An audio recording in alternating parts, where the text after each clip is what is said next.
오늘 말씀은 에스라 9장 1절에서 6절까지 말씀 제가 봉독합니다. 이일 후에 방백들이 내게 나와 이르되 이스라엘 백성과 제사장들과 레위 사람들이 이 땅 백성들에게서 떠나지 아니하고 가나안 사람들과 헷 사람들과 브리스 사람들, 여부스 사람들과 암몬 사람들과 모압 사람들과 애굽 사람들과 아무리 사람들의 가증한 일을 행하여 그들의 딸을 맞이하여 아내와 며느리로 삼아 거룩한 자손이 그 지방 사람들과 서로 섞이게 하는데 방백들과 고관들이 이 죄에 더욱 어뜸이 되었다 하는지라. 내가 이 일을 듣고 속옷과 겉옷을 찢고 머리털과 수염을 뜯으며 기가 막혀 앉으니 이에 이스라엘의 하나님의 말씀으로 말미암아 떠는 자가 사로잡혔더니 사람들의 죄 때문에 다 내게로 모여 오더라. 내가 저녁 제사 드릴 때까지 기가 막혀 앉았더니 저녁 제사를 드릴 때 내가 근심 중에 일어나서 속옷과 겉옷을 찢은 채 무릎을 꿇고 나의 하나님 여호와를 향하여 손을 들고 말하기를 나의 하나님이여 내가 부끄럽고 낯이 뜨거워서 감히 나의 하나님을 향하여 얼굴을 들지 못하오니 이는 우리 죄악이 많아 정수리에 넘치고 우리 허물이 커서 하늘에 미침이니이다. 아멘. 우리도 무릎을 꿇고 두 손을 듭시다 라는 제목으로 말씀을 드리려고 합니다. 이스라엘의 역사를 보면 특이한 점이 있습니다. 사이클로 항상 돌아간다는 사실입니다. 그 사이클의 내용이 뭐냐 하면 하나님이 축복하시면 이스라엘 백성들이 그 복을 누립니다.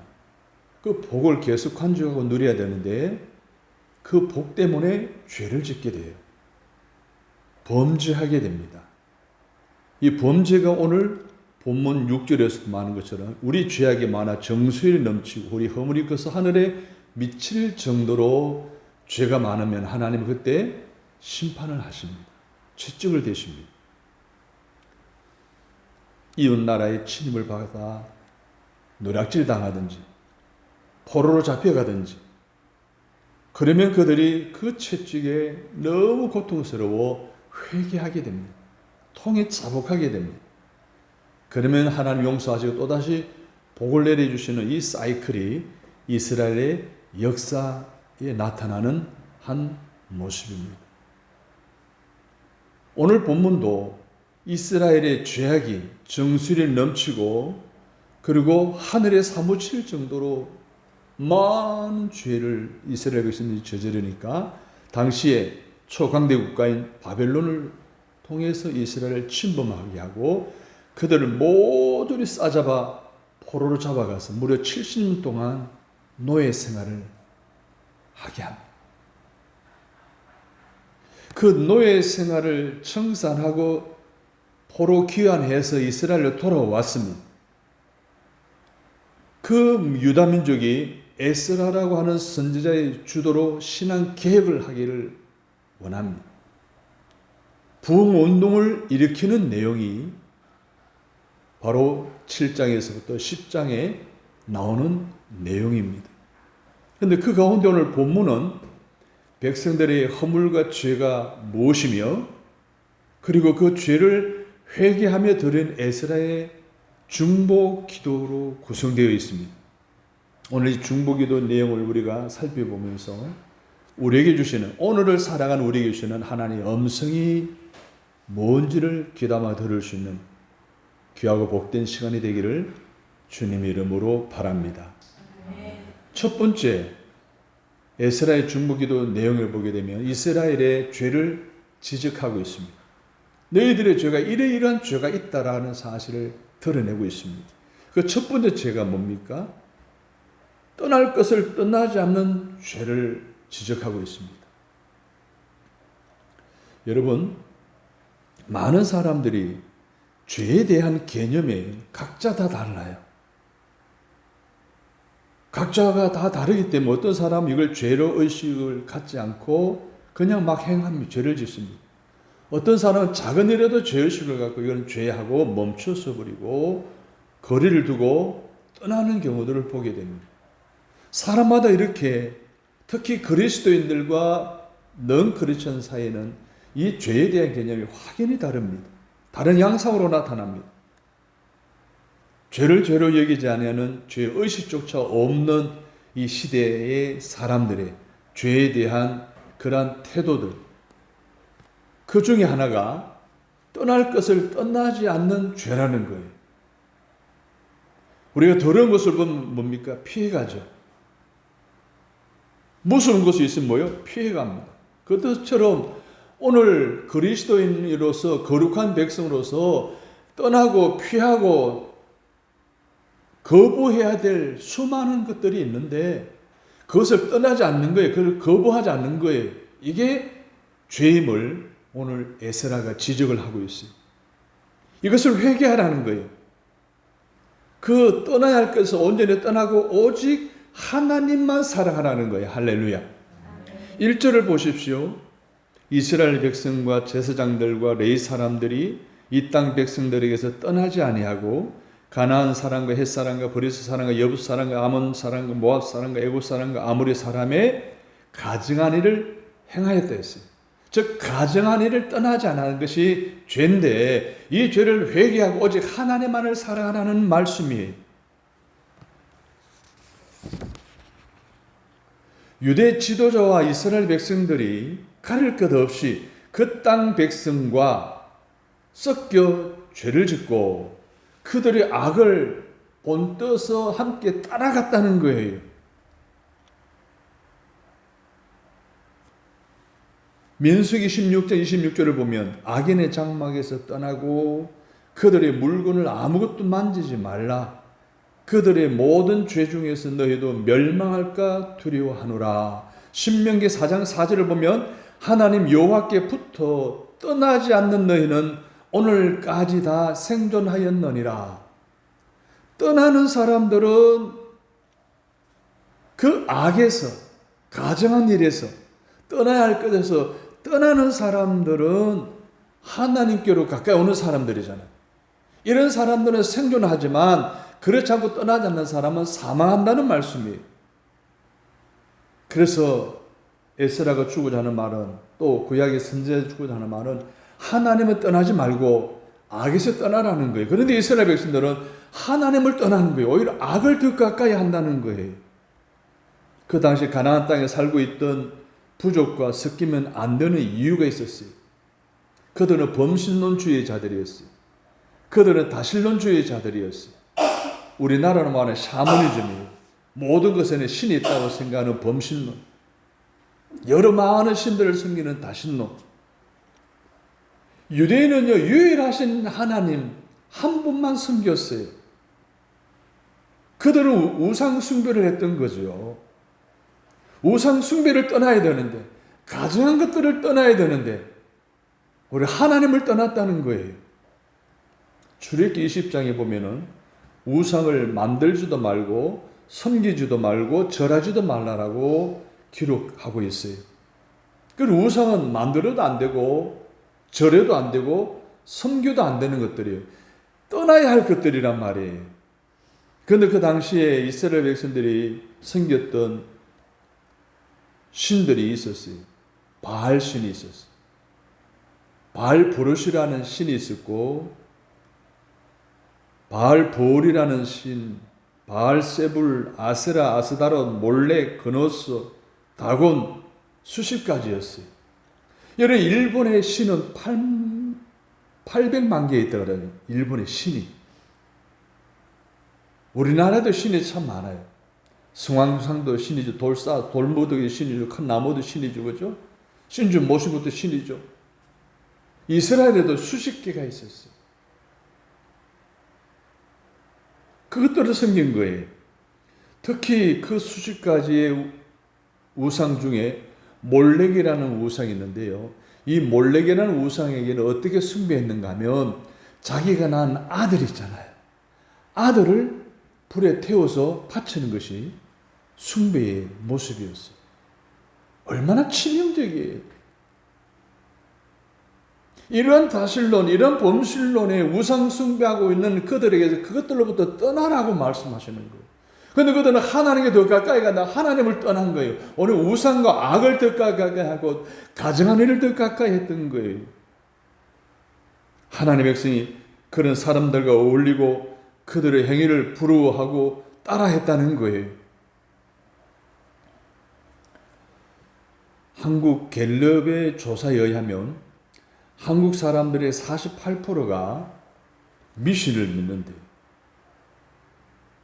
무당이 점치면 점괘가 나오잖아요. 그걸 믿는데요.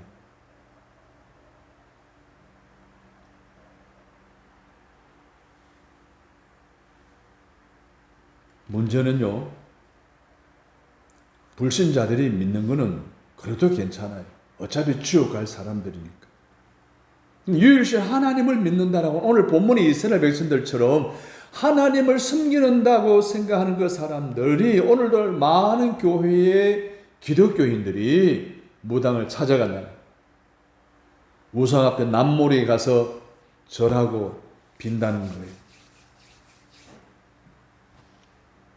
사랑하는 성도 여러분, 이게 오늘 우리나라의 현실입니다. 그런데요, 그리스도인이 남몰래 찾아가지만 그걸 누가 알아요? 무당이 알죠? 귀신이 알죠? 자기가 알아요. 어느 교회 집사님이 용하다는 점쟁이를 찾아갔어요. 그 이유가 있어요. 남편 사업은 부도났죠. 바람 피운다는 소문은 들려오죠. 있는 딸아이는 공부도 안 하고 말씀만 부리고 쏙만 썩이죠. 거기다가 자기는 병에 걸려가지고 쏙병에 걸려가지고 잠도 제대로 자지 못하고 약을 먹어야지만은 잠을 자는 고통 속에 살아가다가 어느 친구의 용하다는 점쟁이 이야기를 듣고 혹하고 그곳에 찾아간 거예요.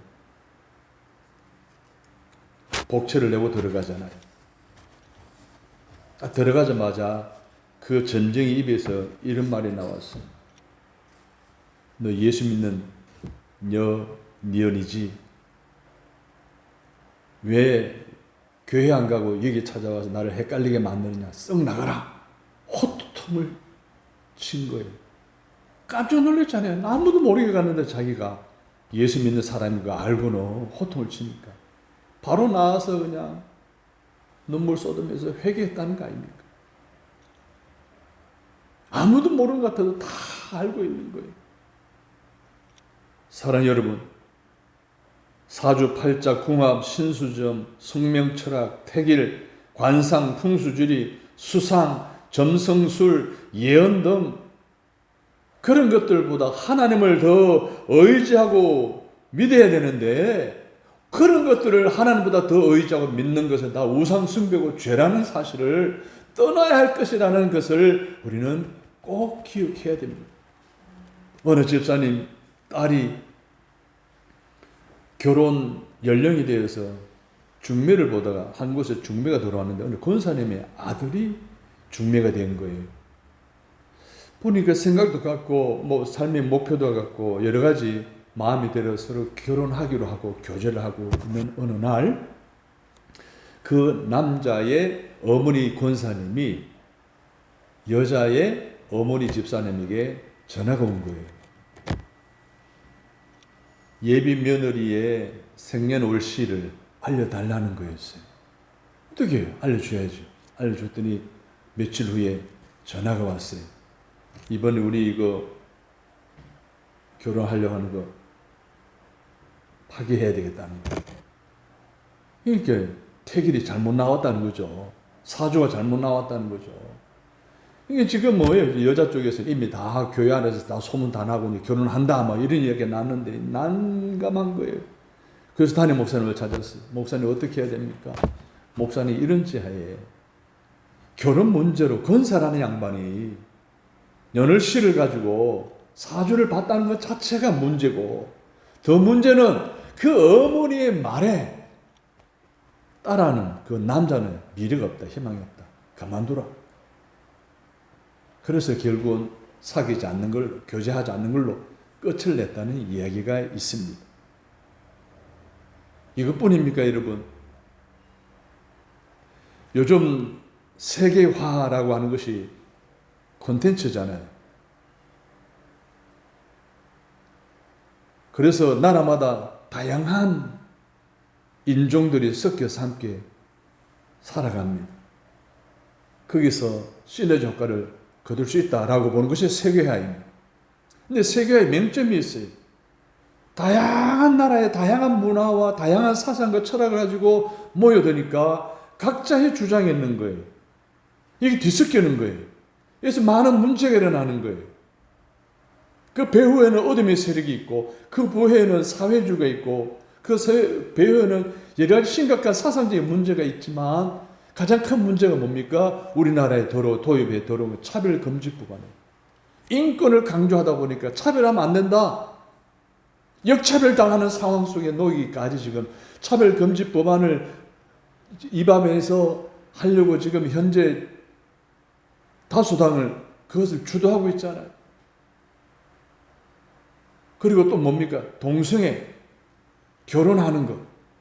이것도 지금 굉장히 지금 발전해 가고 있어요. 제3의 성을 인정하라.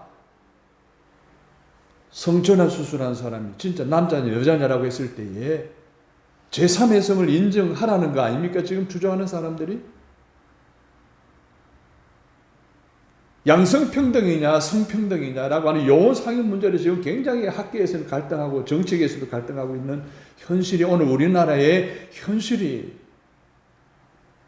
이 세계화 속에서 인권과 타 문화와의 사상을 존중해야 되는 이런 여러 가지 뒤섞이다 보니까 이런 문제가 충돌이 일어나고 사상의 충돌, 문화의 충돌이 일어나고 사회적인 문제를 일어나고 결국은 오늘 기독교인들이 얼마나 피해를 입는 위기에 처해 있는지 여러분은 심각하게 받아들여야 된다는 거예요. 이게 우리가 지지하고 있는 국회의원들이 하고 있는 지금 일들이라는 거예요. 사랑하는 여러분, 분명히 말하고 있습니다. 하나는 떠나야 할 것은 떠나라는 거예요. 버려야 할 것은 버리라는 거예요. 더 이상 섞여서는 안 될 사람과 섞이면 안 된다는 거예요. 저 가증한 일을 행하는 사람들, 우상을 섬기는 사람들, 더 이상 섞여서는 안 되는 문화와 사상에 젖어 있는 사람들과 같이 섞여 살지만은 그들의 사상에 영향을 받지 않기 위해서는 그들을 스스로 떠나야 된다는 거예요. 그들에게서. 사랑하는 여러분, 우리도 알게 모르게 하나님의 심판을 받기에 합당한 그런 죄를 나도 모르게 죄의 의식 없이 살아가고 있지는 않습니까? 우상 숭배를 아직도 일삼고 있지는 않습니까? 가정한 일을 일삼고 있지는 않습니까? 하나님보다 더 사랑하는 것은 오늘 우리의 삶에 있지는 않습니까? 잘못된 사상, 잘못된 문화에 따라가고 젖어가고 인정해주고 그런 주장하는 사람들을 지지하고 있지는 않습니까?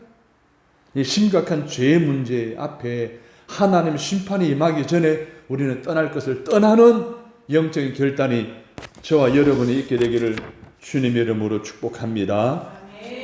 두 번째로는 잘못된 결혼을 떠나야 된다는 거예요. 잘못된 결혼을 회개하고 결혼의 거룩성을 회복하라고 주님은 말씀하고 있어요. 2절을 보십시오. 그들이 딸을 취하여 아내와 며느리를 삼아 거룩한 자손이 그 지방 사람들 것으로 섞이게 하는데 방백들과 고관들 이 죄에 더욱 어뜸이 되었다 하는지라. 즉 결혼 문화가 타락했다는 거예요. 오늘 우리나라에도요 결혼에 대한 그리스도인들의 기준이 굉장히 많이 떨어졌어요. 뭐 어때서? 함께 살다가 예수 믿게 하면 되지 라는 그런 아니란 생각이 너무나 많이 빠져 있어요. 정말 그리스도의 부모들은 그리스도의 자녀들을 결혼할 때 불신자들과 결혼하는 이 부분에 대해서 심각하게 받아들이고 결단해야 되는데 그렇지 못해. 이 결혼 문화가 이미 교회 안에도 엄청나게 타락에 들어왔어요. 1절 끝을 보십시오. 그런 일들은 가정한 일이라고 했어요. 가정한 일. 토의 바라고 하는 단어인데요. 구역질 나는 일이라고 말하고 있어요. 여러분, 예수 믿는 사람과 믿지 않는 사람들이 결혼하는 것을 구역질 나는 일이라고, 가정한 일이라고 지금 단정하고 있어요. 에스라, 하나님. 출애굽기 34장 16절을 보면 그들의 딸들로 내 아들들의 아내로 삼지 말라. 그 신들을 엄란히 섬기게 할까 함이니라. 그 딸들, 불신자의 딸들이 가지고 있는 그 엄란한 신들을 자식들이 영향을 받게 될 거라는 거예요. 신명기 7장 3절을 보면 그들과 혼인하지 말라. 네 딸들을 그들의 아들들에게 주지 말라. 그들의 딸도 내 며느리로 삼지 말라. 가정한 일, 구역질 나눈 일, 이 일인 불신앙과의 결혼이 얼마나 위험한 결과를 가져오는지 노아 홍수 이야기를 통해서 우리는 확인해 볼 수 있어요. 창세기 6장에 보게 되면 노아 시대의 홍수 심판에 관한 이야기가 나오는데 그 노아 홍수 심판의 원인에 대해서 2절에 이런 말이 나와요. 하나님의 아들들이 사람의 딸들의 아름다움을 보고 외모만 봤다는 거예요. 아름다움을 보고 결혼했다는 거예요. 자기들이 좋아하는 모든 자로 자기 마음, 감정의 움직임에 따라서 선택했다는 거예요. 아내로 삼았다는 거예요. 이 불신 결혼, 외적 조건, 외모만을 보고 결혼했던 그 죄가 결국은 홍수 심판의 원인이 되었다는 건 아닙니까? 왜 노아 시대의 물로 하나님이 이 세상을 심판하셨을까요? 결혼의 문제가 타락할 대로 타락해 버리니까 더 이상 볼 것 없는 거예요. 죄악으로 관영한 세상을 다시 물로 뒤엎어 정결하게 하거나 하나님의 심판의 계획 속에 그 원인이 바로 타락한 결혼이라는 거였습니다. 결혼은 여러 가지 조건이 있죠. 건강 조건이 있습니다. 경제 조건이 있습니다. 지적인 조건이 있어요. 가정 환경의 조건이 있어요. 또 얼마나 많은 것을 배웠나 가방끈의 조건도 있어요. 이 모든 조건 다 필요해요. 맞춰야 될 조건이에요. 그러나 그런 조건들이 아무리 좋다고 해도 신앙적인 조건, 즉 하나님을 두려워하지 않고 세상 사랑하는 사람들의 조건뿐이라면 그 결혼은 아무 의미가 없다는 것이 바로 오늘 성경에 우리에게 주는 메시지예요. 사랑하는 여러분, 하나님을 경외함으로 여러분의 자녀들을 결혼시킬 수 있기를 바랍니다. 오늘 우리에게는 사실 큰 의미가 없죠. 이 영상을 보는 여러분들을, 자녀들, 정말 결혼에 대한 부분, 오늘 본문의 말씀을 제대로 마음속에 심으시고 이 시간부터 여러분 자녀들을 위해서 결혼을 위해서 기도를 시작하시기를 부탁을 드립니다.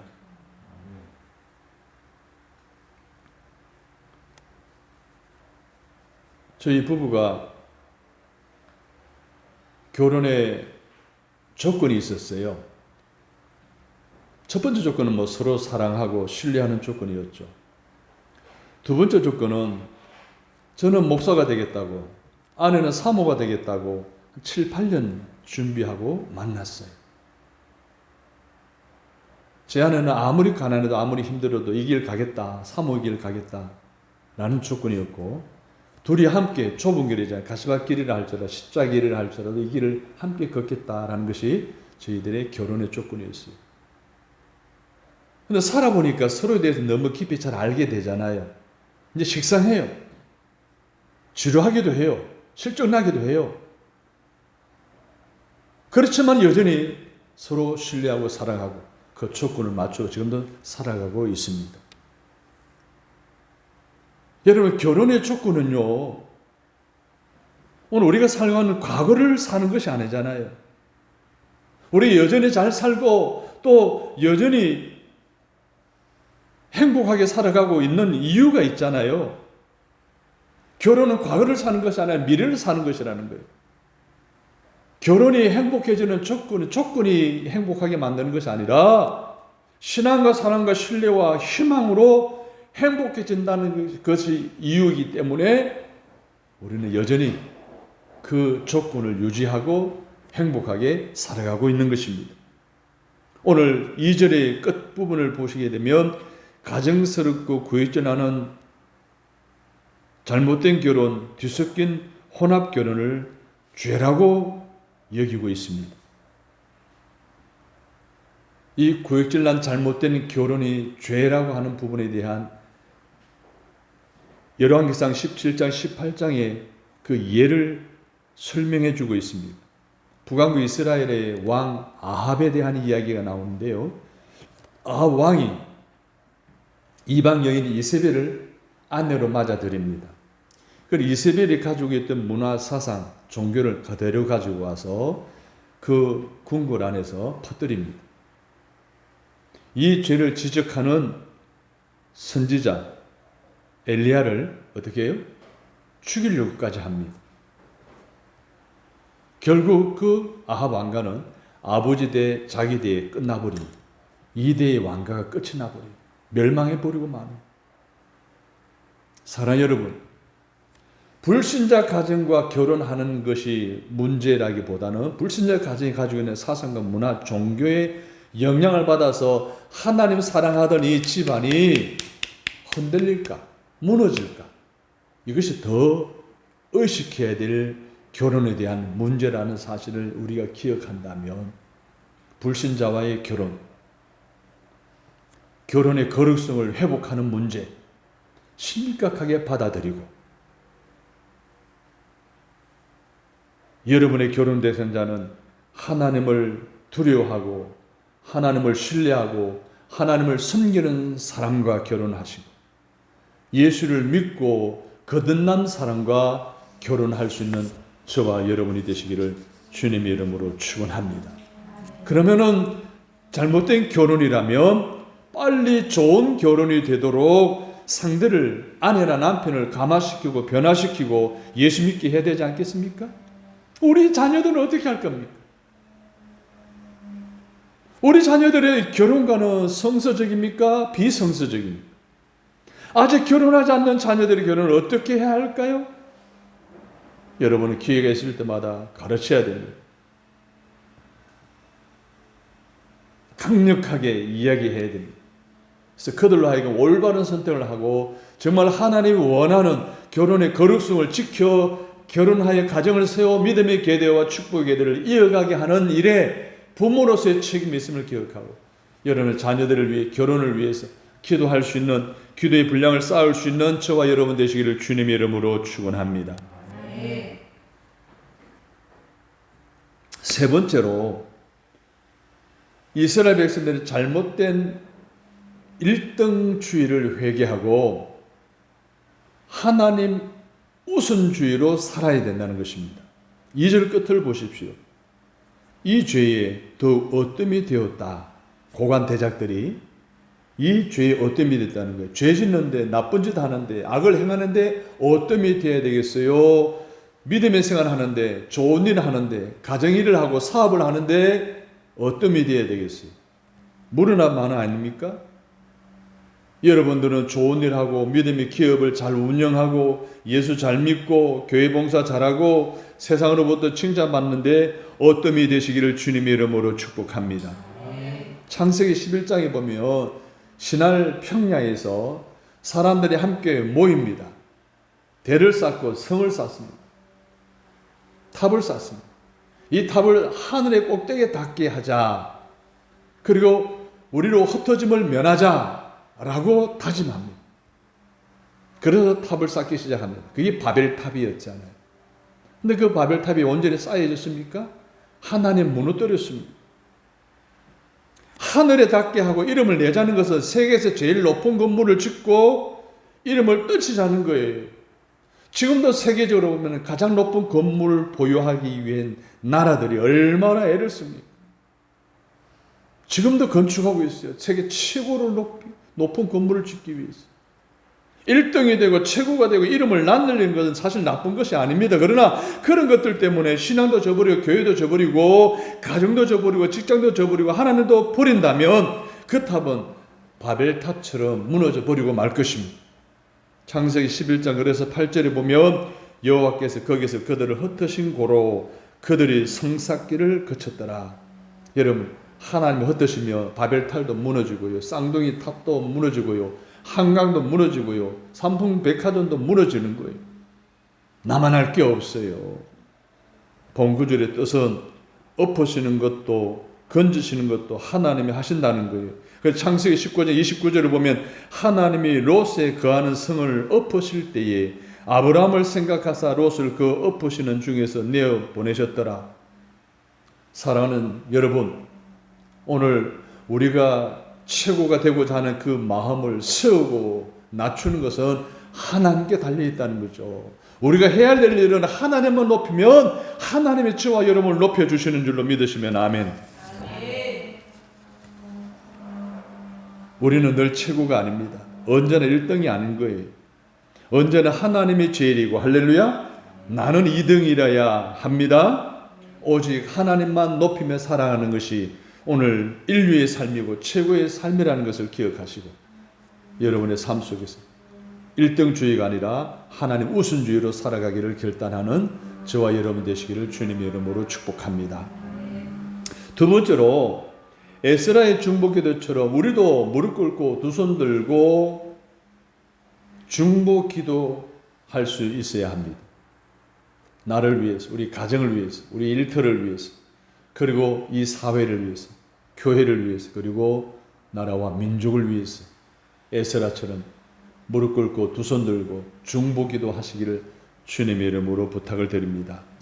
에스라 자신은 죄가 없는 사람입니다. 그런데 그는 하나님께 이스라엘 백성들의 죄를 고합니다. 그리고 자신의 회개하며 기도합니다. 3절을 보십시오.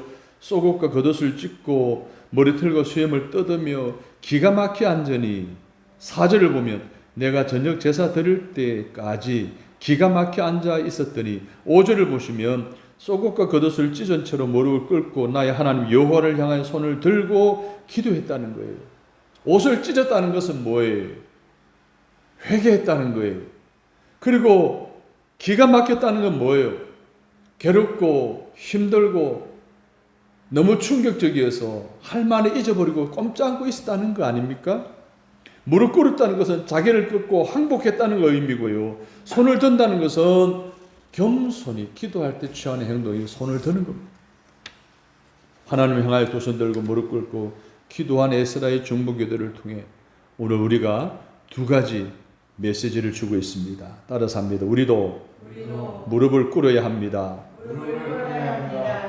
요즘 무릎 꿇기가 사실 기회가 많지 않아요. 그 교회마다 의자가 있잖아요. 제가 어느 교회 가면 나이 든 사람들은 의자를 마련해 놓고 나머지는 다 바닥 방석에 앉아서 지금도 예배드려요. 성령적으로 예배드린다니. 다리가 저리 무릎이 아파도 우리는 무릎을 꿇어야 된다는 거예요. 기도의 무릎을 말입니다. 꼭 무릎을 꿇지 않아도 마음의 무릎을 꿇고 기도의 자리로 나아가시기를 바랍니다. 자신을 꺾고 낮추고 자기를 쳐서 복종하고자 하는 그런 마음으로 아파하면서 에스라처럼 무릎 꿇고 기도할 수 있기를 주님의 이름으로 부탁합니다.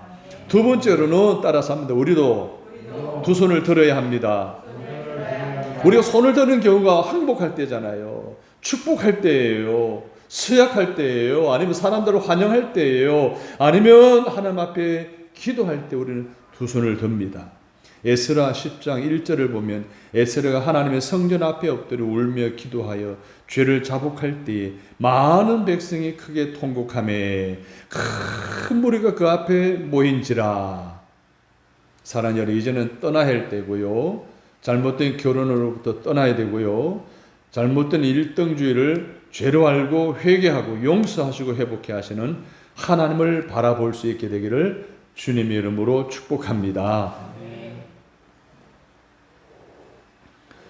오늘 10절 1절 후반절에 보니까 에스라가 중보하며 회개 기도를 할 때 큰 무리가 그 앞에 모인지라 했어요.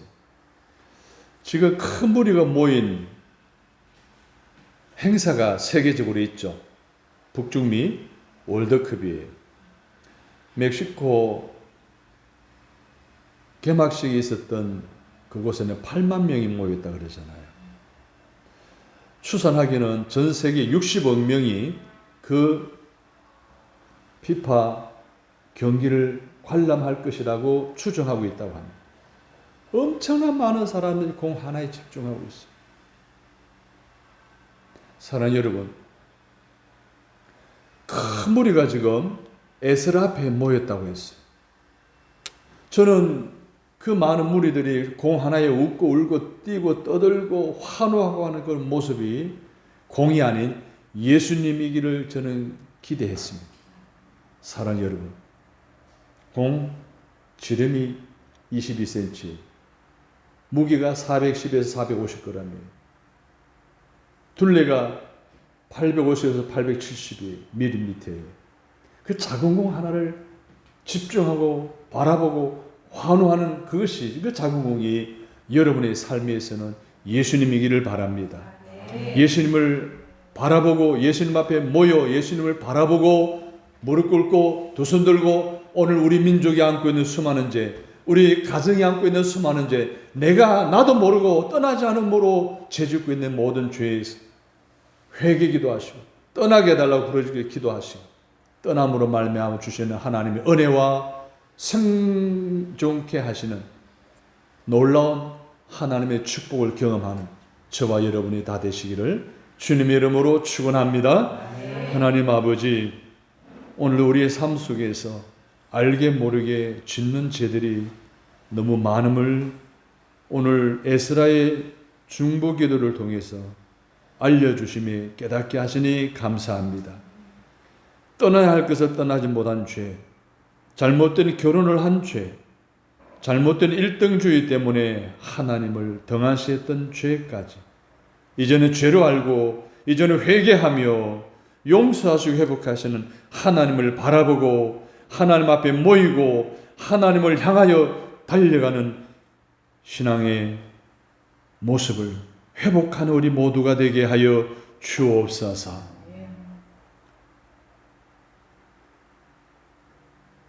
지금까지 지은 죄 때문에 닥쳐온 갖가지 문제의 해결함을 받을 수 있는 하나님의 은혜와 소생케 하시는 하나님의 복이 회개하는 우리에게 임할 줄로 믿습니다. 그 은혜를 체험하고 모든 문제를 다 떨쳐버리는 우리 신앙인의 회복이 일어나도록 역사하여 주옵소서. 예수님의 이름으로 기도합니다. 아멘.